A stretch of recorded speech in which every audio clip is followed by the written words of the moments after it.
Cet épisode vous est offert par Yamaru Photo, collectif de photographes maliens. Bienvenue sur votre podcast dédié à l'art et à ses métiers, La Pause d'Art. Anecdotes, passion, parcours inspirant d'artistes d'ici pour le monde et ceux du monde pour ici. À suivre donc La Pause d'Art. Des fois, quand on travaille sur le temps, dans la durée comme ça, il y a des périodes. Il y a des choses qui nous intéressent. J'ai envie de te poser la question, quels sont les différents thèmes qui t'ont intéressé, les choses sur lesquelles tu as travaillé jusqu'à présent? Ouais, j'ai travaillé sur l'enfance parce que j'aime beaucoup faire des retours en arrière pour se rappeler de mon enfance. Parce que c'est une chose aussi qui me permet de rentrer dans mon profondeur et me connaître aussi davantage. Ça j'aime bien, tu vois. J'aime bien aussi le voyage. C'est un thème qui me suit. Parce que moi aussi, j'aime bien travailler à long terme, c'est-à-dire suivre un thème jusqu'à la fin de ma vie, quoi. Tu vois. J'aime rester constant parce que j'aime rentrer aussi en profondeur par rapport à certains sujets. Donc je prends mon temps, je prends le temps qu'il faut pour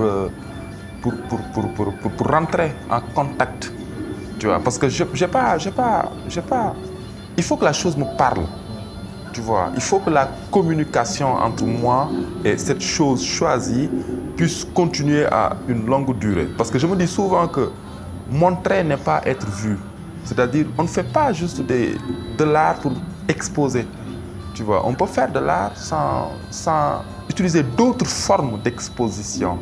Pas juste les mettre au mur, tu vois. Pour moi, ce qu'on est en train de faire comme ça, c'est une exposition. Tu vois, faire une conversation, c'est une exposition. Tu vois, aller dans la rue, rencontrer des enfants, leur donner ton appareil et puis poser pour eux comme genre atelier, c'est une exposition. Il y a plusieurs formes. Et quand je parce que le retour, ça c'est important, le retour que nous, ce que nous faisons, fait en nous, ce retour qu'on a en nous, à l'intérieur, est beaucoup plus fort et beaucoup plus important pour l'artiste qui crée. Tu vois, toi, tu connais ce que je te dis. Quand tu sors de tes ateliers, tu as eu une journée de créativité. Là, ce retour-là, c'est jouissif. C'est jouissif. Très solitaire, mais c'est vraiment jouissif. Et c'est ça qui te permet d'être bien aussi avec les autres après. Tout à fait. Parce que tu t'es nourri, en fait. Cette création, ça nourrit notre âme. C'est une sorte de nourriture de notre âme. Tu vois. Après, tout ce qui vient après, c'est accessoire. C'est accessoire. C'est accessoire. Surtout que c'est même très souvent des choses qui nous échappent. Comme le moment de l'exposition. Les gens ne le savent pas, mais c'est un moment violent. Parce que là, tu décides de te défaire, si on peut dire, de tes enfants, de ce que tu as conçu, de ce que tu as pensé, de ce qui était dans ton atelier, qui était tes enfants. Tu te défais de cette expérience pour les soumettre à une sorte de vindicte populaire, de critiques qui ne savent même pas d'où vient cette essence-là qui a été forgée. Mais c'est très intéressant parce que tout comme tu es dans la durée et c'est plus ou moins constant dans tes thèmes, et c'est justement les deux thèmes que moi j'ai connus de toi dès le départ. Non, dès le départ, c'était vraiment le travail sur l'enfance, ces dessins d'enfants. En fait, la série où les enfants dessinaient dans les murs des quartiers, dans les rues, et toi, tu passais derrière pour filmer leur expression, si on peut dire. Comment c'est venu ça, Babacar? Quelle était la recherche aussi? Voilà, raconte-nous un peu, s'il te plaît. Tu vois, pour rebondir ça, c'est le même travail qui continue jusqu'à présent que j'ai posé à la Galerie Médina. Tout à fait. Tu vois, j'ai redessiné sur ces photos. Et dans mes ateliers, il y en a certains où je dessine même avec le stylo à main levée sur ces photos-là. Tu vois, ce qui veut dire que c'est un... Voilà, je peux l'aborder plusieurs angles, tu vois. Je voulais me convaincre que la photographie, c'est comme de la peinture. Je me dis, mais comment? Qu'est-ce que je dois photographier pour me prouver à moi que la photographie, c'est comme la peinture? Avec mon appareil photo, je peux peindre. Je fais un retour dans mon enfance. Et je me dis, mais nous, on dessinait sur les murs. On s'insultait sur les murs. On disait ce qu'on ressentait sur les murs. Tu vois? Donc, j'ai commencé à observer ces murs, à écouter ces murs. Tu vois? Et quand je le voyais, mais je faisais des voyages dans mon enfance. Et donc, pendant des années, jusqu'à présent, je peux le montrer sur plusieurs facettes, ce travail-là. Tu vois? Et depuis 2 ans aussi, je travaille sur la mort. 2 extrêmes. Ouais. Tu vois, je travaille sur la mort. Et à la Médina, il y a des cimetières qui sont fermés. Ça fait plus de 40, 50 ans. Tu vois, même 60 ans, on peut dire. Oui. Tu vois, et tu vois les plaques tombales. Hein? Oui. Parce que les cimetières sont en face de la mer. Maintenant, les plaques tombales, ils se détériorent par rapport à l'usure. Tu vois. L'érosion. L'érosion, ouais, il se rouille, quoi. Tu vois. Et quand il se rouille, ça change. Même le nom écrit change. Même parfois, ça disparaît. Ça devient autre chose. Et si je ferme les yeux, je peux arriver à imaginer le jour où on enterrait cette personne. C'est le même jour où cette plaque était neuve. Et ça crée un lien entre la plaque et le corps. Tu vois, je me dis, et si le corps était dans les mêmes états? Parce que c'est la durée, c'est les mêmes durées. Hein, tu vois. Et j'ai commencé à photographier depuis un certain temps les plaques tombales. Et je vois une œuvre d'art à partir des textures, à partir des couleurs, à partir, tu vois, de la matière aussi. Et quand j'ai commencé à le faire, ça m'est venu aussi l'idée de couper les avis de décès sur le journal. Chaque matin, je coupe. Je ne sais pas pourquoi je suis en train de le faire, mais je suis en train de couper. Tu obéis à une pulsion.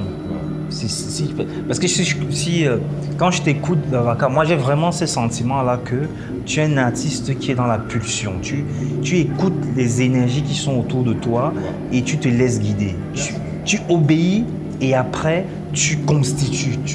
Okay.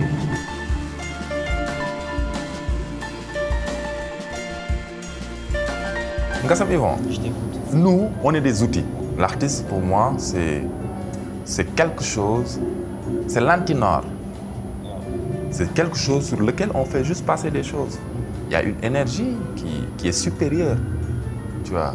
Et c'est cette énergie-là qui fait passer en nous quelque chose qui est destiné à nous-mêmes et aux autres, tu vois. Regarde là où nous sommes. Tu vois, c'est des œuvres, mais c'est pour tout le monde.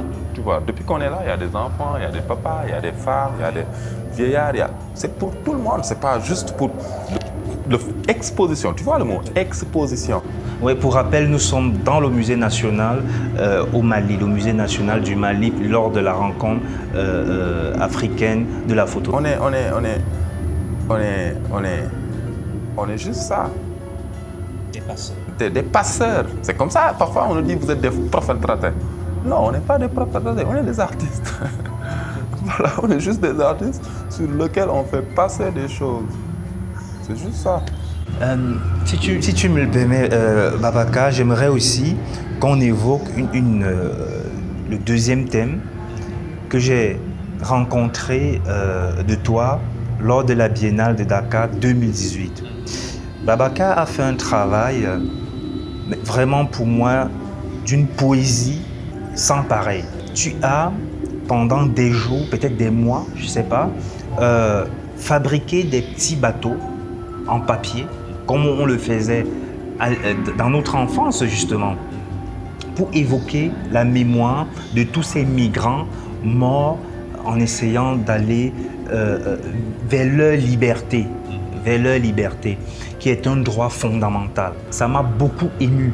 Et après ça, on a eu une longue discussion avec d'autres artistes et visiteurs de cet espace sur l'île de Gorée.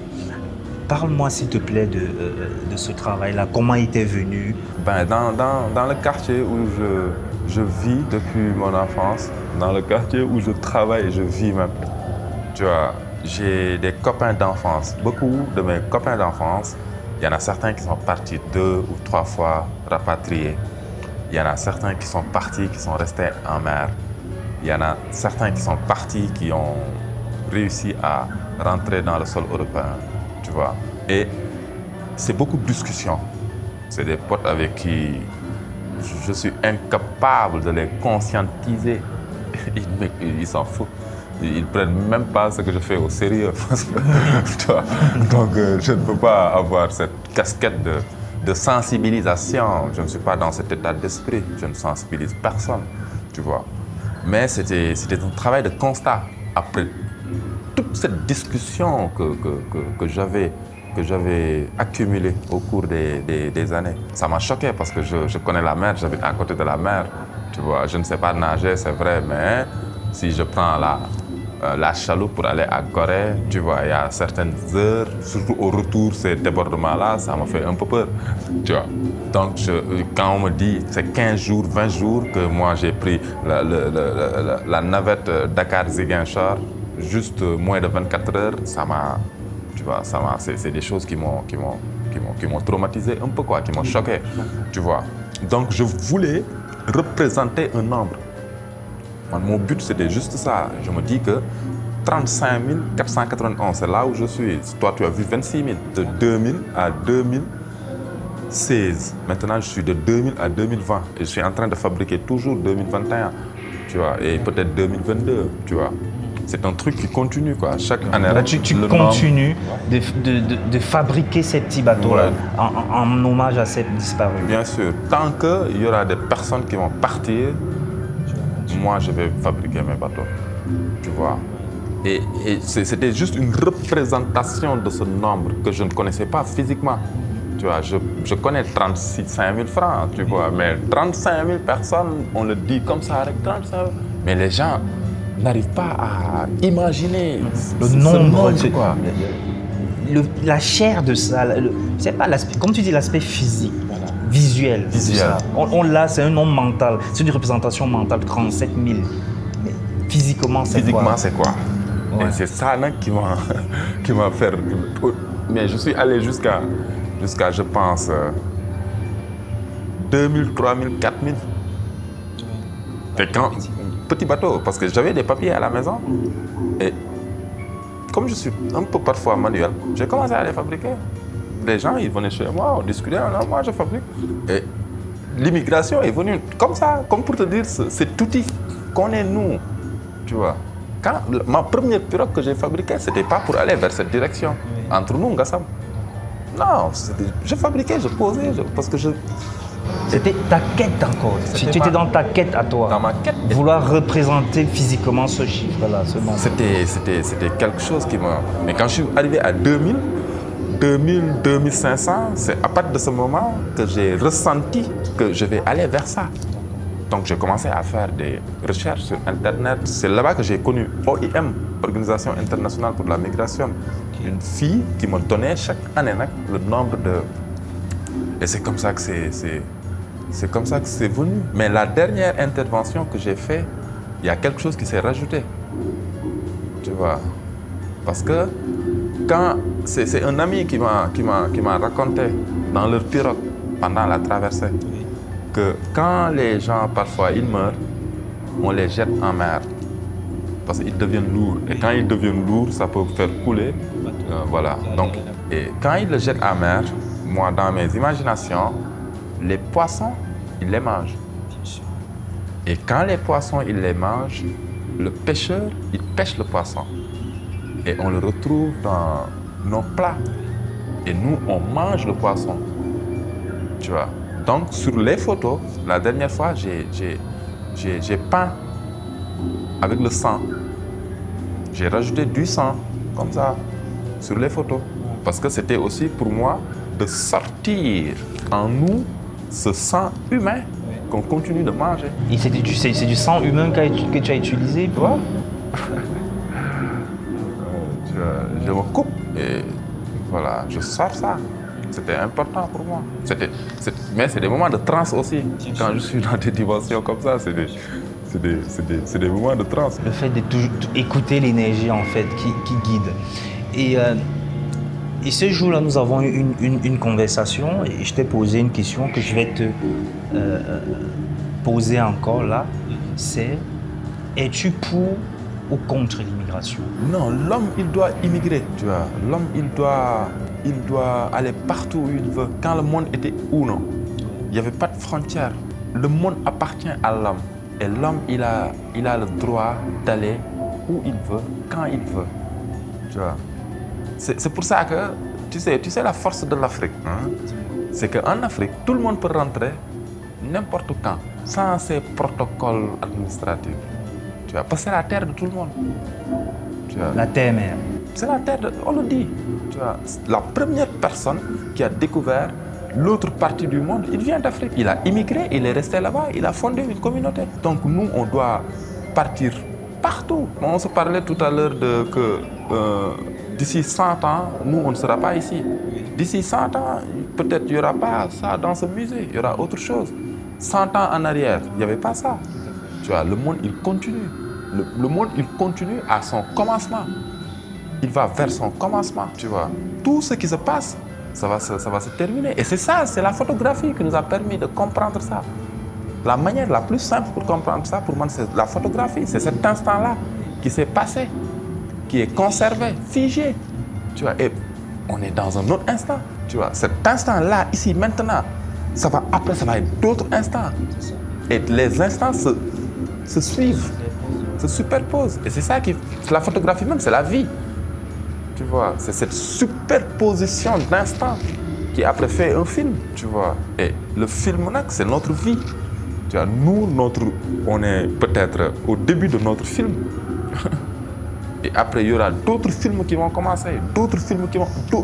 Et c'est ces conversations qui nous prouvent que, voilà, il va retourner à son commencement. Et c'est ça, et après ça va se terminer, chacun va rentrer chez lui.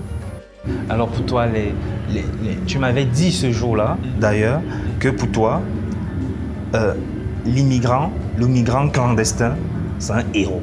Tu vois, parce que sur les conditions que le gars...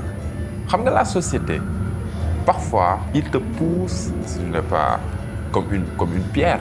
Parfois, il ne faut pas être comme une feuille, il faut être comme une pierre. Il ne faut pas se laisser guider parfois par le vent. Et la société, parfois, c'est eux qui rendent ainsi aussi cette position de l'immigrant. Oui. Tu vois. Et comme quand nous vivons dans une société matérielle, tu vois, les gens, ils pensent que la richesse, elle est d'or, elle n'est pas inside. Or que la richesse, elle est en nous. Tu vois. Et c'est des gens qu'on doit parfois célébrer. C'est des gens qui nous montrent l'état de ce monde. Comment ce monde va très, très, très mal. Et eux, ils participent aux mouvements qui nous font comprendre les côtés mal de ce monde, tu vois. Ouais, je comprends. Je comprends d'où ce sont des héros. Ce sont des... Parce que j'en connais. J'en connais que je sais que ils sont capables de me conscientiser moi. J'en connais certains avec leur bonnes vibes, comme on dit. Tu vois. Parce que je ne peux pas avoir la nostalgie de Yaoundé. Parce que moi, je ne suis jamais allé à Yaoundé. Je fais des témoignages par rapport à ça à partir des échanges et des rencontres et des personnes que j'ai connues depuis mon tendre enfance jusqu'à présent. Et des personnes que tu as perdues aussi. J'ai perdu des personnes. J'ai perdu des personnes. La pause d'art. Cet épisode vous a été offert par Yamaro Photo, collectif de photographes maliens. Merci à vous d'être si nombreux à nous écouter. Nous vous donnons rendez-vous la semaine prochaine pour aller à la découverte d'une histoire intimement liée à l'art. La pause d'art est une idée d'Yvon Gassam. Voix off, Solange Nembe. Musique, Tumo. Mixage, Ralin Gangmo. Réalisation, Yvon Gassam. La pause d'art est un podcast produit par African Entertainment avec le soutien du laboratoire de théâtre de Yaoundé, Otni et de Satek Records.